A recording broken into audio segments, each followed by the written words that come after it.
Que a graça do Senhor Jesus Cristo seja com todos nós, amém? Amém. Depois de tanta ação pentecostal, os irmãos permitam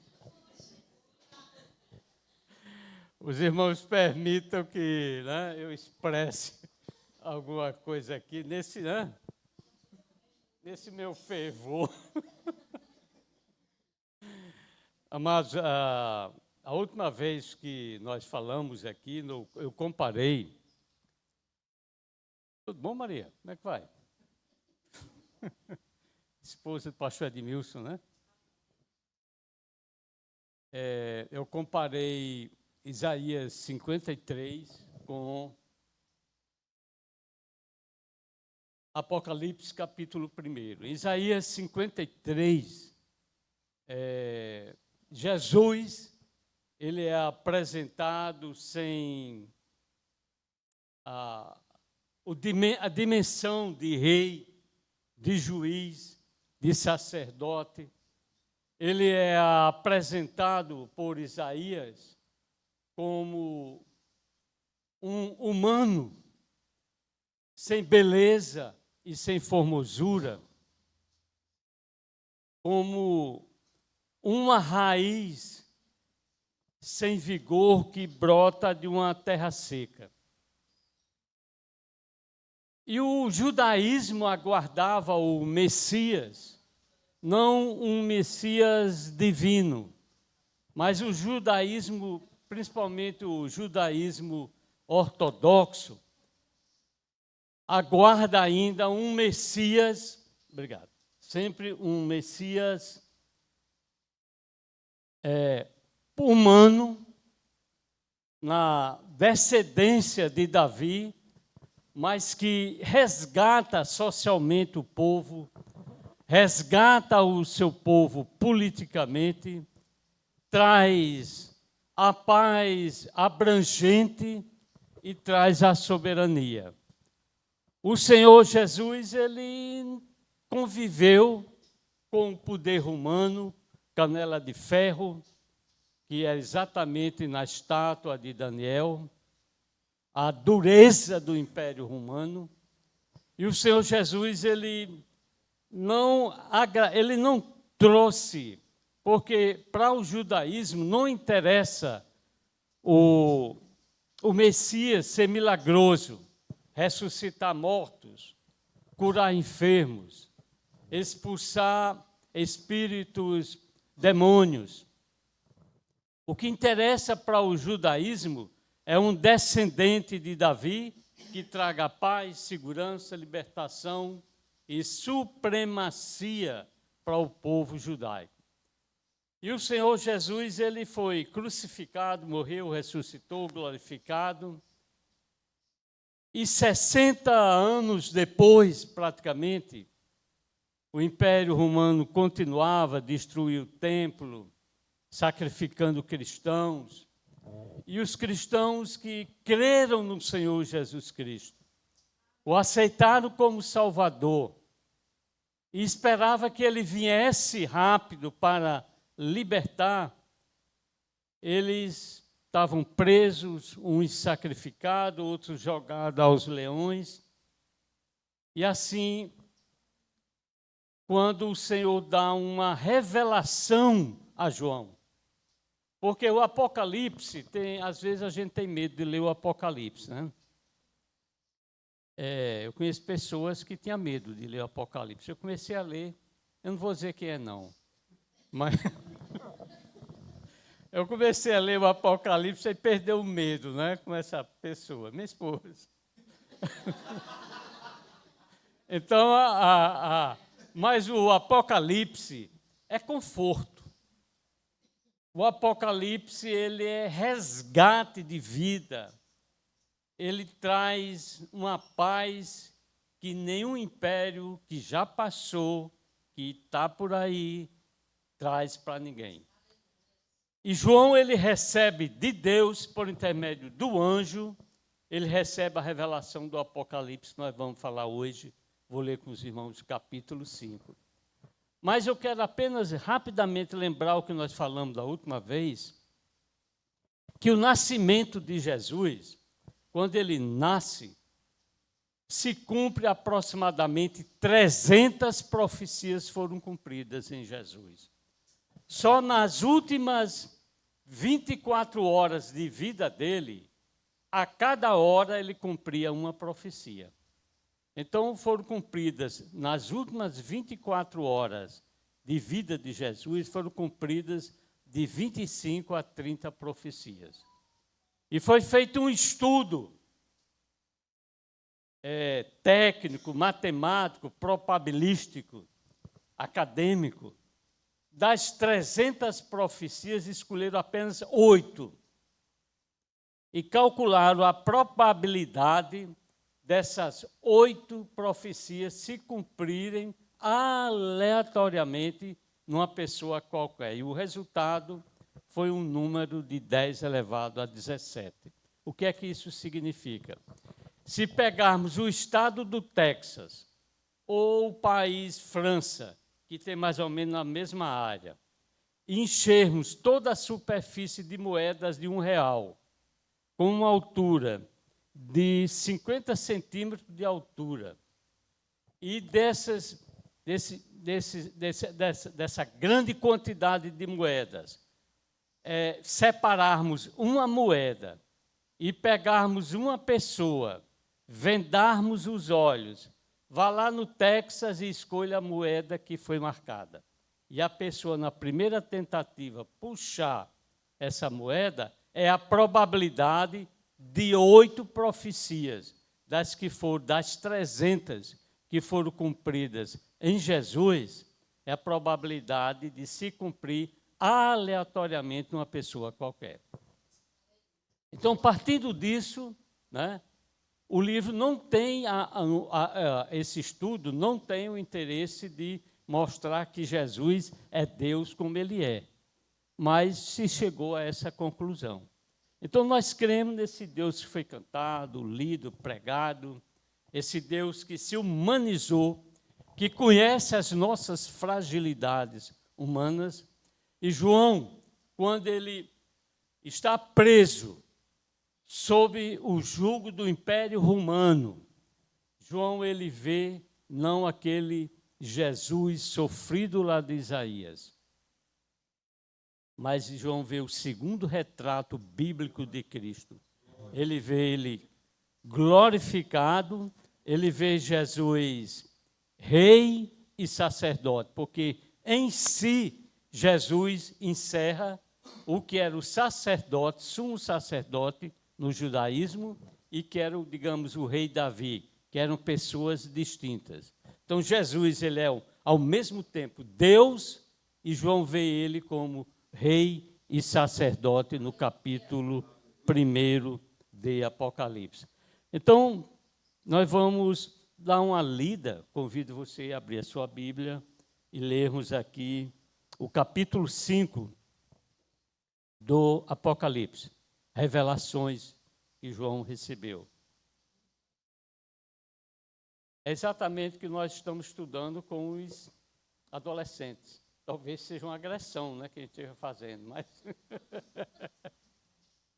mas é uma experiência que eu estou tendo dos extremos de idade, né?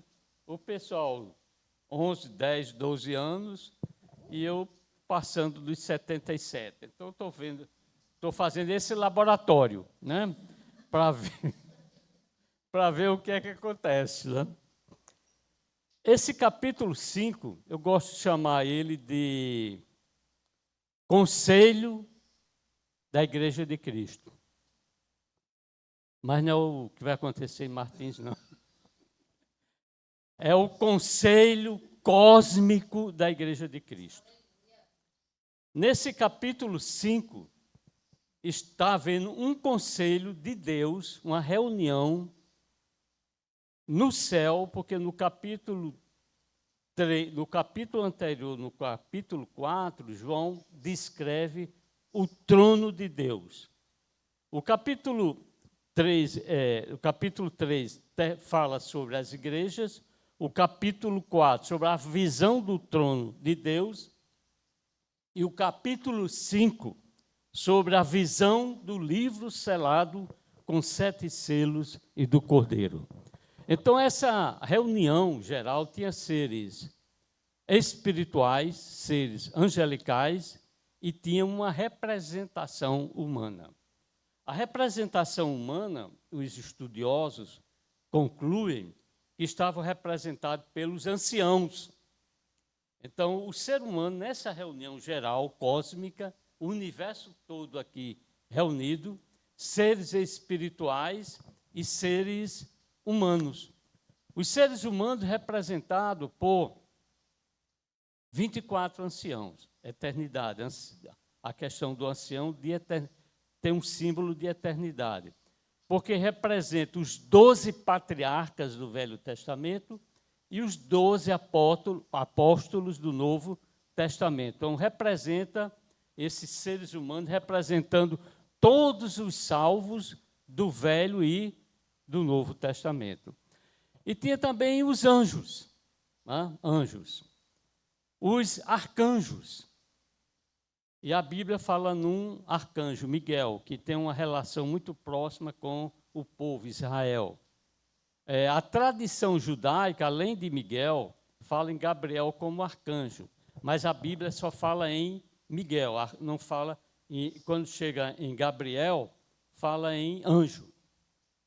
Eu não sei se é o anjo forte, né, que fala aqui no capítulo 5. Então, o anjo, ele é um mensageiro, está a serviço dos salvos. Ninguém tem o direito, a Bíblia não orienta ninguém a orar para anjos. Tem gente devota de anjo, mas a Bíblia não orienta isso, porque os anjos estão a serviço dos salvos, a serviço dos salvos. Os arcanjos já é uma ordem que há uma estratificação de ordem celestial, e o arcanjo, que a Bíblia fala no arcanjo Miguel, apenas em um, a tradição judaica acrescenta Gabriel, é o que traz a notícia para Maria. Então, o arcanjo já tem uma estratificação de poder acima dos anjos. E tem também os querubins, nessa reunião. Os querubins, eles têm uma dimensão de guardiões do templo, da santidade de Deus, estavam sobre a Arca da Aliança. São seres que, para a gente entender um pouco, falam em seres alados, que têm asas, ou seja, a asa significando uma superioridade humana, e tem os serafins, que eles têm uma semelhança com os querubins que estavam lá no Éden, guardando o espaço santo para que o pecado não retornasse. E os serafins têm o poder da purificação, que purificou os lábios de Isaías, né? E os serafins, aqui eles estão participando dessa reunião.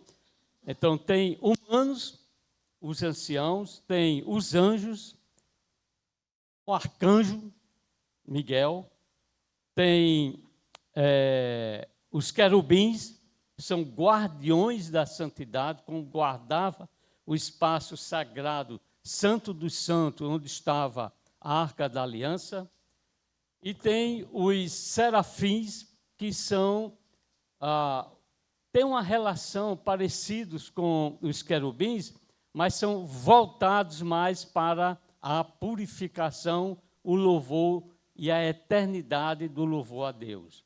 Agora, tem uns seres aqui nessa Assembleia Geral Cósmica, são os 4 seres viventes. 4. Que têm uma semelhança, segundo os estudiosos, com os querubins. Mas não são anjos, né? E estão numa dimensão, lá em Ezequiel, expresso também aqui no capítulo anterior, que tem 6 asas, tem uma superioridade acima do humano bem maior. As asas, numa significação de recursos, capacidade, superioridade de proteger a plenitude da santidade, ou a superioridade de proteger a purificação. Então, ele tem 6 asas, e 2 asas cobrem os pés, 2 cobrem o rosto, e as outras 2 voam. Isso numa linguagem muito básica, humana, para a gente entender a superioridade do guardar, do proteger, da superioridade em purificação. E eles têm uma característica, um dos seres viventes parecia com o ser humano, o outro parecia com o leão, o outro parecia com o boi e o outro parecia com a águia.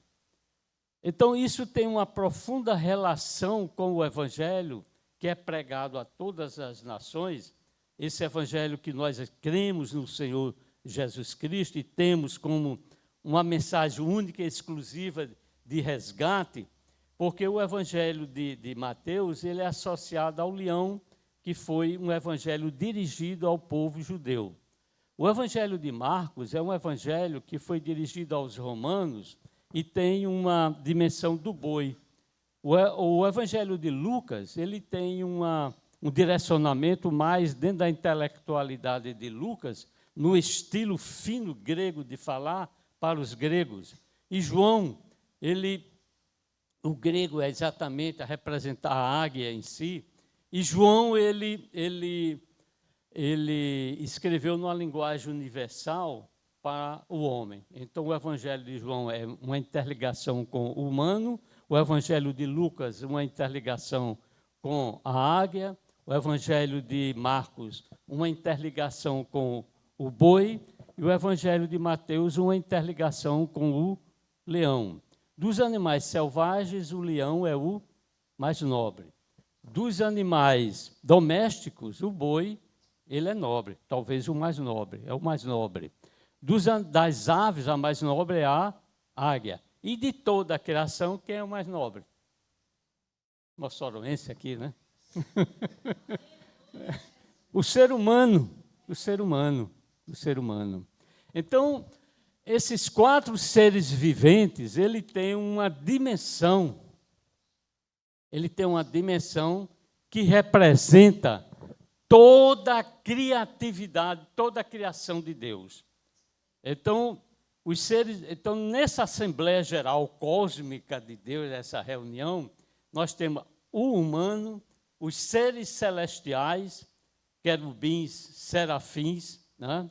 e o arcanjo ou arcanjos, e temos esses seres viventes que eles liberam, anunciam os 4 selos iniciais da abertura do Apocalipse, e eles representam toda a criação de Deus. Deus criou, e toda aquela criação louva a Deus, pela grandeza do seu poder, do seu amor, da sua expressão de sabedoria.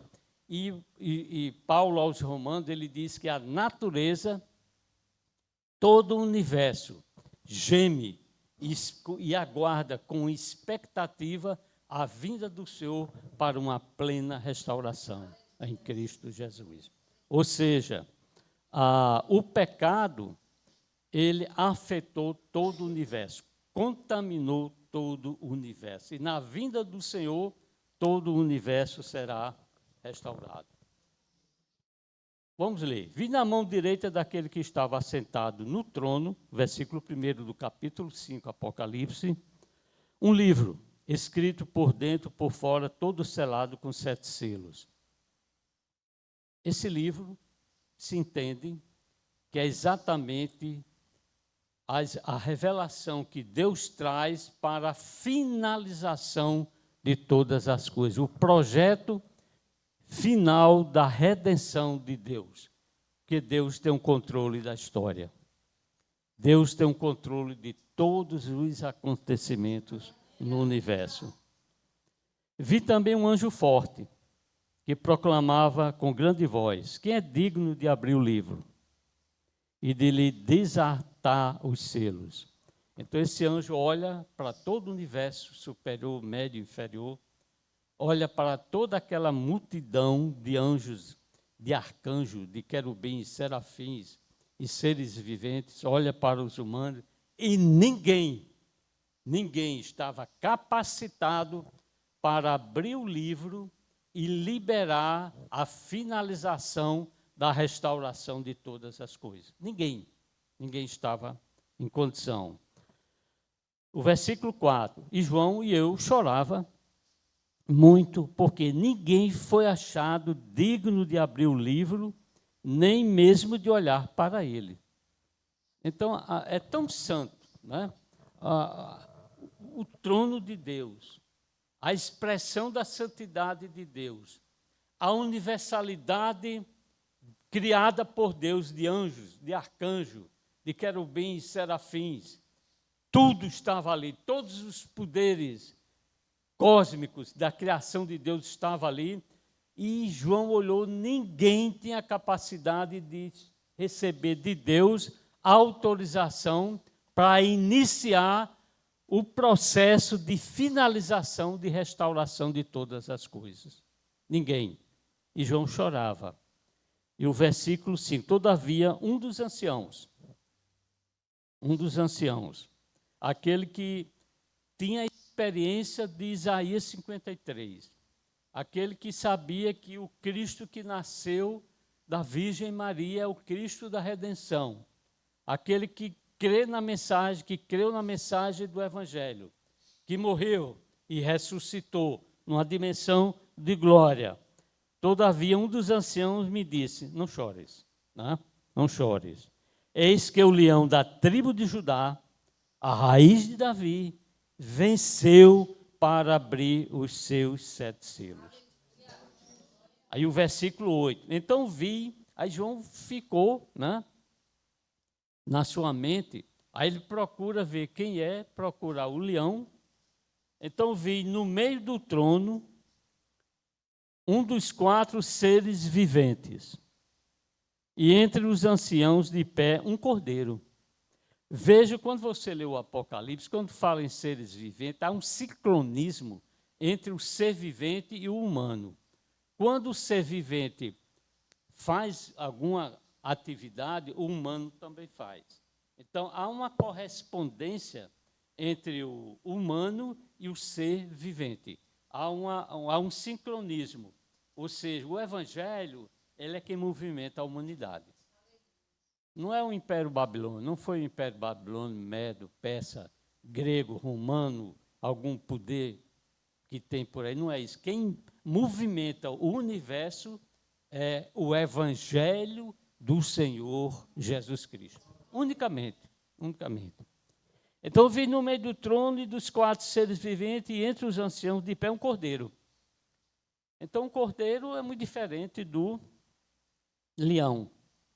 Como tendo sido morto, que o Senhor Jesus foi morto, ele tinha 7 chifres, a dimensão 7 é a plenitude da perfeição, ou seja, a perfeição de poder, bem como 7 olhos, a perfeição da visibilidade plena, da consciência, da onipresença do seu poder na plenitude do todo o universo, que são os 7 Espíritos de Deus enviados por toda a terra, a plenitude do Espírito Santo de Deus, que Isaías também fala.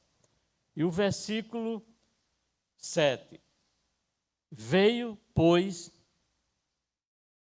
e tomou o livro da mão. Então, o cordeiro, aqui não se apresentando como leão, mas se apresentando como cordeiro, tomou o livro da mão direita daquele que estava assentado no trono, e quando tomou o livro, os 4 seres viventes. Aí veja o seguinte, como há um sincronismo entre os seres viventes e os anciãos. Quando tomou o livro dos 4 seres viventes e dos 24 anciãos, prostraram-se diante do cordeiro, tendo cada um deles uma harpa e taças de ouro cheias de incenso, que são as orações dos santos. Tem muita oração que não é, a gente, visualmente, a gente olha assim. Eu queria ser juiz. Eu queria ser presidente da República. Eu oro, mas parece que eu não vou ser, né? Parece que eu falo assim para ampliar de uma forma, talvez brincando um pouco, mas tem coisas simples ou complexas que a gente ora e a oração aparentemente não é respondida. Ou seja, alguém que está sofrendo, ele está em estado terminal, é crente, fiel, mas vai morrer. O próprio Senhor orou, pediu, mas foi crucificado. Não significa que toda oração vai ser respondida. Toda oração, naquele momento, não é respondida. Mas toda oração, ela é guardada na presença de Deus. Isso aí a gente tem certeza porque é bíblico, está aqui. Nem toda oração vai ser respondida, mas tendo cada um deles uma harpa e taças de ouro cheias de incenso, que são ao quê? As orações dos santos. Então, alguma oração que a gente já fez e talvez seja respondida, no momento não está sendo respondida, ou se nunca vai ser respondida como nós queremos, mas a gente tem a certeza que ela está guardada na presença de Deus em taças de ouro. Ou seja, de uma forma muito presencial em Deus, de uma forma muito zelosa por Deus. E a Bíblia diz que quando Deus for punir aquele que não crê, ele derramará essas orações sobre a terra. Haverá tremor, terremotos, e a terra será sacudida. Ou seja, quando a pessoa sincera ora, no nome do Senhor Jesus Cristo, com sinceridade, se nada acontecer, no mínimo um dia a terra vai tremer. Com certeza, né? Com certeza. Essa é a certeza que nós temos. A minha oração é muito fraca. Então, mas é fraca, mas eu sei que um dia vai mexer alguma coisa por aí, né? Vai mexer. Vai tremer alguma coisa por aí. Pelo menos essa convicção, essa esperança que eu tenho. E o versículo 9. E entoava um novo cântico. O pessoal daqui vai ter um novo cântico, viu? Dizendo: digno és de tomar o livro, de abrir-lhe os selos, porque foste morto, né? E com teu sangue compraste para Deus os que procedem de todas as tribos, língua, povo e nação. Deus não é um Deus exclusivo de um povo, ele é de todas as tribos e nações. É o Deus de todos. Versículo 10. E para o nosso Deus os constituíste reinos sacerdotes e reinarão sobre a terra. 11. E ouvi uma voz de muitos anjos ao redor do trono, dos seres viventes, e vejo aí a sincronia dos anciãos, cujo número era de milhões e de milhares. A salvação, tem crente que não, mas Deus é um perdedor, porque eu acho que os que aceitam o evangelho é tão pouco, se vão ser salvos. Não, milhões e milhares. A gente não sabe, assim, de uma forma precisa, o plano de Deus. Em dado momento, muitos serão surpreendidos pela grandeza e o poder e o amor de Deus. Porque o amor de Deus, ele hoje é rejeitado, mas encherá toda a terra. 12. Proclamando em grande voz, digno é o Cordeiro, que foi morto, de receber o poder, e riqueza, e sabedoria, e força, e honra, e glória, e louvor. Então ouvi que toda criatura que há no céu, sobre a terra, debaixo da terra, e sobre o mar, e tudo que neles há, estava dizendo: aquele que está sentado no trono e ao Cordeiro, seja o louvor e a honra e a glória e o domínio pelos séculos dos séculos. E os 4 seres viventes respondiam amém. Também os anciãos, sincronicamente, né? Também os anciãos prostraram-se e adoraram. Aleluia. Eu quero concluir dizendo o seguinte, 2 coisas.